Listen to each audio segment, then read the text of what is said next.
Welcome to Policing TV. Each week, we will explore the highlights from our latest videos, diving into topics like AI, technology, drugs, and the people shaping the future of policing. In this first clip of the week, Paul Downing explains how police and crime panels keep commissioners in check, from reviewing annual reports to challenging budgets and even vetoing tax rises. A rare inside look at who really holds power in local policing. We represent the panel, and we do have some statutory and mandatory roles. There are many, and you might think, well, that might make you quite an important body. But actually, some of those tasks that we're set don't come with any teeth. And we're pretty much seen to be an organisation, wherever you are in the country, that you scrutinise the decisions and actions taken by the Police and Crime Commissioner. And his or her primary job is to set a police and crime plan for her police authority, his police commissioner, and he'll write that plan. They'll write that plan. And as a result of that plan, the local chief constable will develop their own action plan, their own strategic action plan of how they're going to police the county, the force area for the next 3-4 years. It doesn't have to follow the police and crime plan. It should do, but it doesn't necessarily need to by law. But they should certainly pay respect to it when they're writing their own plan.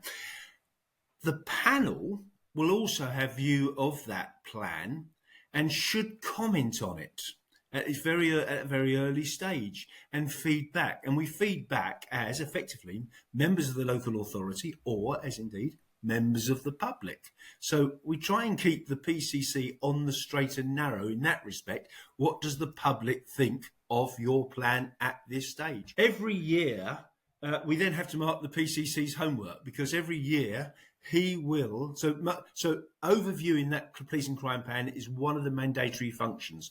We can't rewrite it, but we can suggest change, we can suggest additions, etc. We will then every year review the annual report that the PCC has to prepare, has to table, has to have passed and sent to the Home Office, this is what I said I would do, and this is how I'm doing it. And as I say, the police and crime plan, the police and crime panel, one of our functions is to review that annual report and feedback. Quite important. Also, every year, this all has to be funded, and the Police and Crime Commissioner is responsible for setting the budget for the police and for the Chief Constable. Now, the Chief Constable may want this, that, and the other. He may want his own helicopters. He may want speedboats up and down rivers. He may want another 150 officers, but it's got to be funded in some way.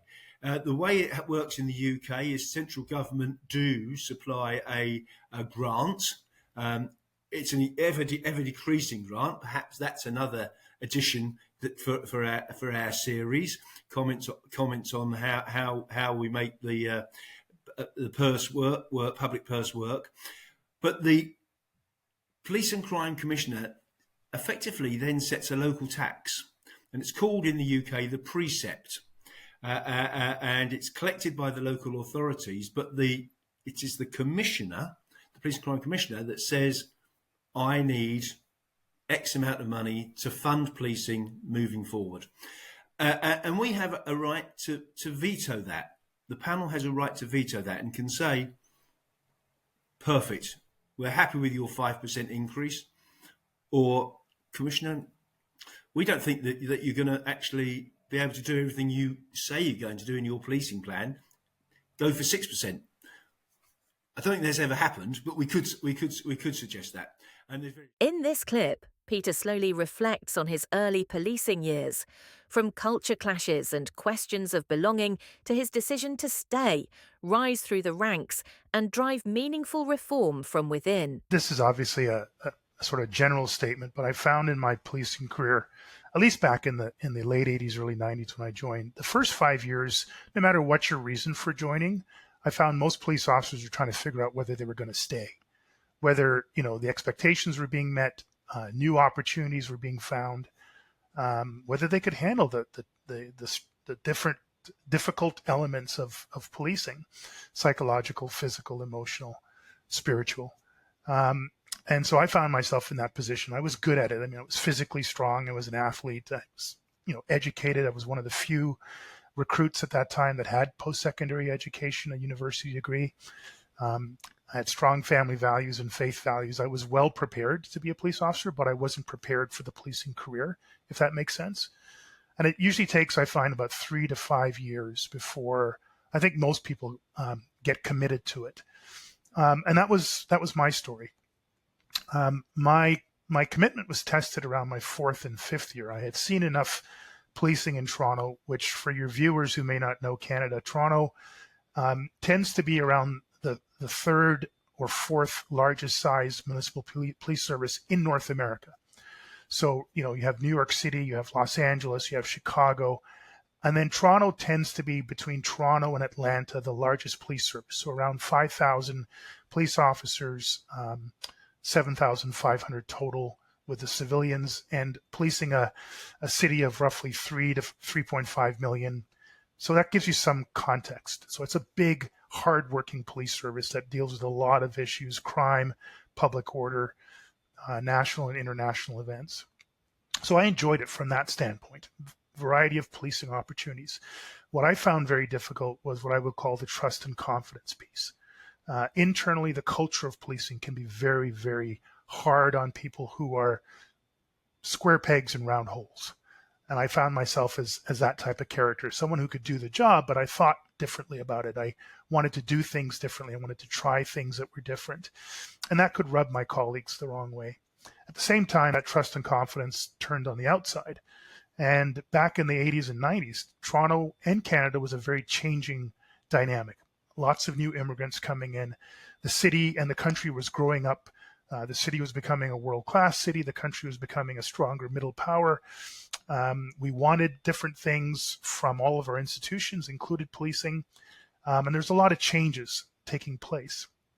And a lot of it was being driven by populations that were traditionally underserved and over-policed. And they were complaining about, in many cases, poor policing, too much enforcement, not enough prevention, too many deadly encounters with police and not enough encounters where people felt safe and well in their encounters with policing. And I found myself wondering whether or not this institution was the right one for me. Fast forward, I decided it was, but for this particular reason. While it was good, it needed to be better. It needed to be continuously invested in. Otherwise, it would fall further and further behind the changes taking place in society. And it would fall further and further behind the changes taking place in its own membership. People who were more diverse, more women, more visible minorities, more members of the LGBTQ community coming in and wanting to feel included, respected, and empowered, but struggling within. So it was in that context that I said, okay, I'm going to stick with this thing for the next 25 years. And it was within that context I thought, well, if I'm going to influence policing, while I can do so at the constable level, I'm probably going to have to get somewhere close to the chief constable level. And so I didn't have a particular goal to become chief of police, but I had a goal to become more influential through vertical movement, but more impactful through bringing in different elements that weren't currently in policing to improve policing over the course of time. So that's sort of the trajectory piece. In this final clip of the week, Rachel Tuffin reveals the college's 4 Eyes framework, turning policing innovations into real results by identifying what works, implementing it effectively, and measuring the impact to drive lasting productivity improvements across forces. In the second part, the innovate part, we've been sifting all of the innovations we found in policing. Policing in England and Wales is amazing in terms of innovation. It really is amazing how much innovation there is. So 1,000 things we've sifted over the course of the past year, 1,000 different ideas in policing at various different stages of development.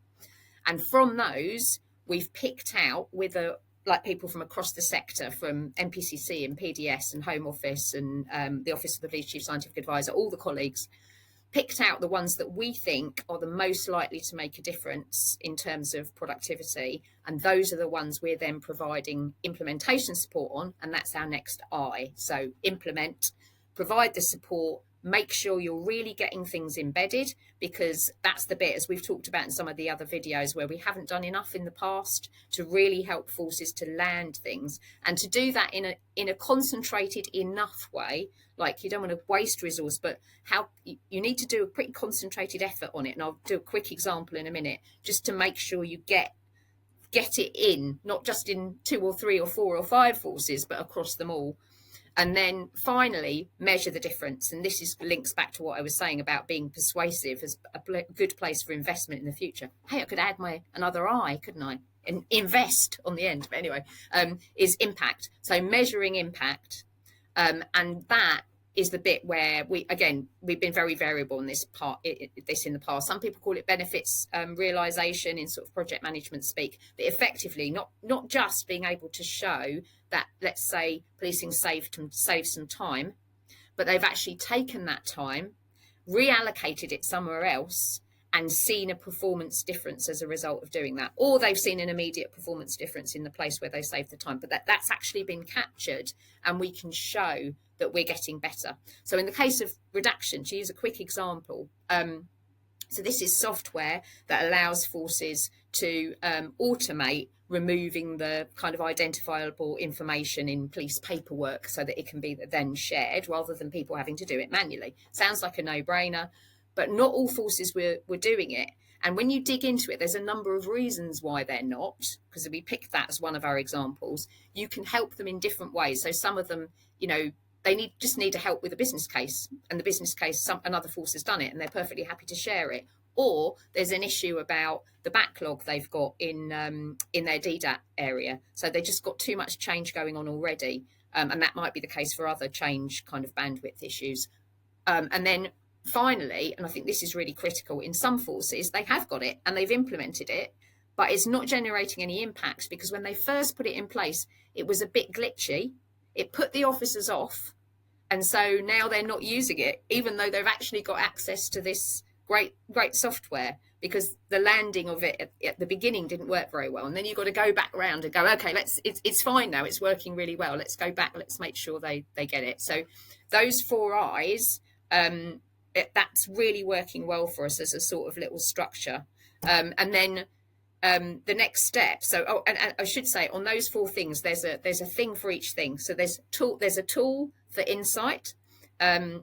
There's a catalogue of all of those innovations. There's a guide for implementation, and then there's a playbook. It's a bit of a cheesy term, but anyway, for the benefits bit. Those are all available if people email us at productivity. Sorry, in England and Wales it's available. We can have a discussion if you're from outside of England and Wales. Productivity@college.police.uk, and we can share some more about that. But it looked like you. Thank you for watching. Tune in next week.